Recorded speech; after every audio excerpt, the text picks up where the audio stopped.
Hello, I'm doctor Shobha, your dermatologist. జనరల్‌గా nail problems అనగానే calcium deficiency కానీ, vitamin deficiency అని వస్తారు. బట్ ఒకటి గుర్తుపెట్టుకోవాల్సిందంటే నెయిల్ ప్రాబ్లమ్స్ అంటే ఇవి రెండే కాకుండా రకరకాల అండర్‌లయింగ్ సిస్టమిక్ డిసీజ్ వల్ల కూడా రావచ్చు. సో, ఈ నెయిల్ ప్రాబ్లమ్స్ వల్ల మనకి ఎట్లాంటి ప్రాబ్లమ్స్ అనేది తెలుసుకోవాలంటే 3 పారామీటర్స్ ఉంటాయి.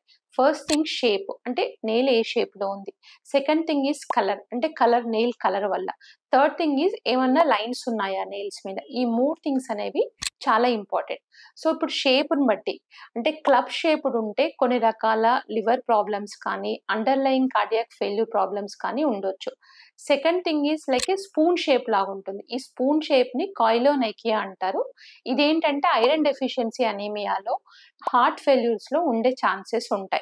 అండ్ ఇంకొకటేంటంటే కలర్ వల్ల. మనకి జనరల్‌గా అందరికి తెలిసిందే కళ్ళు యెల్లోగా ఉన్నా, నెయిల్స్ యెల్లోగా ఉన్నా చిన్నప్పుడు పెద్దవాళ్ళు జాండీస్ ఏమన్నా ఉందా అనేది కనుక్కునేవాళ్ళు.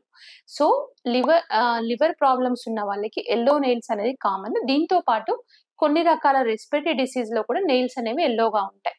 అండ్ సెకండ్ థింగ్ ఏంటంటే కొంతమందికి పింక్ నెయిల్స్ అనేది healthy sign. So, yellow nails అనేది ఈ ప్రాబ్లము. ఇంకొకటేంటంటే కొన్ని రకాల స్ప్లింటర్ హెమరేజెస్, అంటే చిన్న చిన్న రెడ్ డాట్స్ లాగుంటాయి.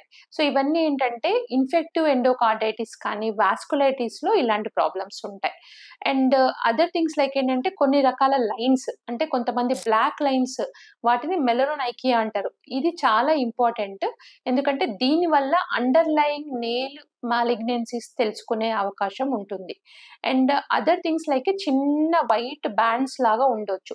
ఈ వైట్ బ్యాండ్స్ అనేది ఏంటంటే కొన్ని రకాల హార్ట్ ప్రాబ్లమ్స్ ఉండే వాళ్ళకుంటాయి. వీటిని టెర్రీ బ్యాండ్స్ అంటారు. సో, దీన్ని బట్టి మనం తెలుసుకోవాల్సిందేంటంటే different lines, different colours, different shapes వల్ల డెఫినెట్‌గా అండర్‌లయింగ్ సిస్టమిక్ ప్రాబ్లమ్స్ ఉంటే అవి మనం తెలుసుకునే అవకాశం చాలా వరకుంది. అండ్ బెస్ట్ థింగ్ ఏంటంటే మీరు డెర్మటాలజిస్ట్ కన్సల్ట్ అయినప్పుడు ఈ ప్రాబ్లమ్స్ అంటే ఇవి ఉండడం వల్ల ఇమ్మీడియేట్‌గా కన్సర్న్ డిపార్ట్‌మెంట్‌కి వెళ్ళొచ్చు. సపోజ్ ఇప్పుడు లివర్ ప్రాబ్లమ్స్ ఉందనుకోండి, immediately you have to consult the gastroenterologist. Anything like heart related issues ఉంటే you have to consult the cardiologist. So, whenever you see any problem, immediately consult the dermatologist. Thank you.